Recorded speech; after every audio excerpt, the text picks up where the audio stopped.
ఘనత కలుగును గాక. కీర్తనల గ్రంథము 96వ కీర్తన 2వ చరణం చదువుకుందాము.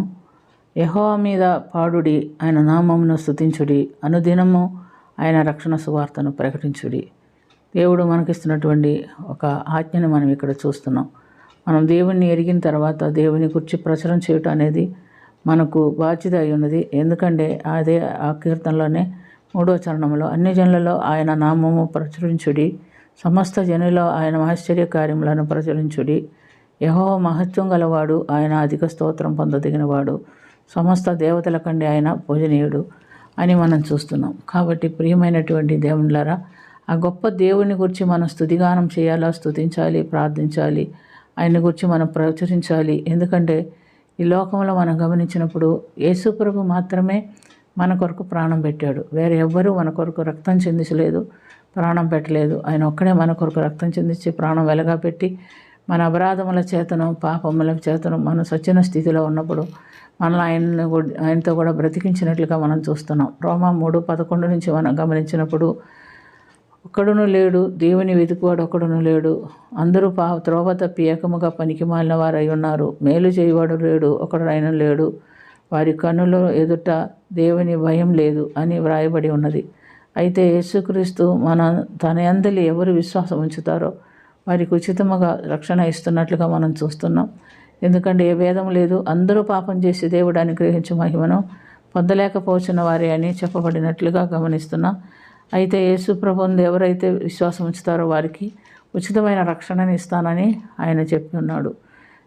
దేవుని బిడ్డలైనటువంటి ప్రజలు ఐగుప్తు దాసత్వంలో బానిసలుగా ఉన్నటువంటి సమయంలో తండ్రి అయిన దేవుడు మోషేని ఎంచుకొని నాయకుడిగా ఎంచుకొని ఆయన ద్వారా వారికి ఆ బానిసత్వంలోంచి ఉచితంగా విడుదల ఇస్తున్నట్టుగా మనం చూస్తున్నాం. ఆ యొక్క జనాంగం, ఇశ్రాయేల్ జనాంగము ఏ క్రయధనం చెల్లించలేదు విడుదల కొరకు. కానీ దేవుడే వారిని ప్రేమించి వారికి ఉన్నటువంటి బానిసత్వం నుంచి వారిని విడిపించి వాగ్దత్త ప్రదేశంలోనికి వారిని ప్రవేశపెట్టినట్టుగా మనం చూస్తున్నాం.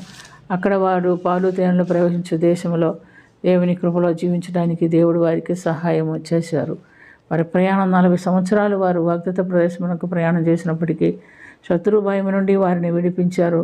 వారు మరణాంధకారపు లోయల్లోనూ గాఢాంధకారపు లోయల్లోనూ వారు సంచరించినప్పటికీ వారికి ఎలాంటి అపాయం లేకుండా దేవుడు వారిని కాపాడినట్టుగా మనం చూస్తున్నాం. అన్ని జనులకు మరి అటువంటి సమయంలో వారు వాగ్దత్త ప్రదేశంలో జీవించిన సమయంలో అన్ని జనులకు వెలుగుగాను నశించిపోయేటటువంటి వారు గాఢాంధకారపు లోయలోను మరణాంధకారపు లోయలోను కూర్చుంటున్న వారికి వెలిగించుటకై ఆయన యేసు ప్రభువుని ఈ లోకంలోనికి పంపించినట్టుగా మనం చూస్తున్నాం. మనందరము పాపం చేసిన వారమే, ఎవరు పరిశుద్ధులుగా పుట్టిన వారం కాదు, ఎవరు పరిశుద్ధులుగా జీవించిన వారం కాదు. కానీ మన అపరాధముల చేతను పాపముల చేతను మనం సచ్చిన స్థితిలో ఉన్నప్పటికీ మనల్ని ఆయనతో కూడా బ్రతికించి కృపచేత మనకు రక్షణ ఆయన దయచేసినట్టుగా మనం చూస్తున్నాం.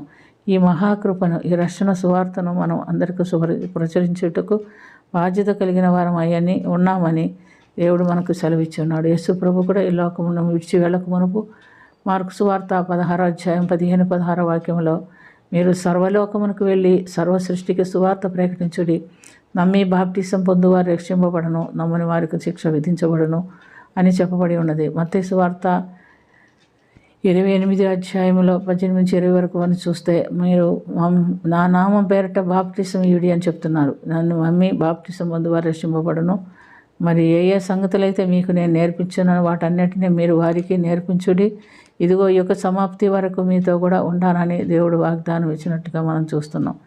కాబట్టి ఇప్పుడు మనం ఉంటున్నాం ఈ లోకంలో. ఎంతకాలమైనా రాజ్య సువార్త సజీవంగా ప్రకటించబడుతుంది. యేసు ప్రభు ఈ పరలోకమునకు కొనిపోబడి 2025 సంవత్సరాలు అయినప్పటికీ సువార్త నేటి వరకు కూడా ప్రకటింపబడుతున్నది, అది అనుసరించబడుతున్నది. ఈ కార్యం జరిగించేవాడు పరిశుద్ధాత్ముడు కనుక ఆయన యొక్క శక్తిని, ఆయన బలమును పొందుకున్న వారమై మనం కూడా ఆయన సువార్త ప్రకటనలో వాడబడేవారిగా ఉండాలని దేవుడు మనకు సహాయం చేయనట్టుగా ప్రార్థన చేసుకుందాం.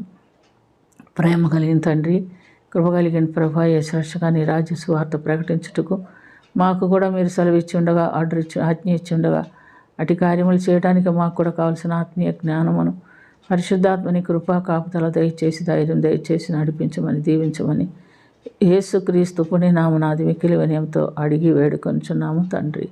ఆమేన్.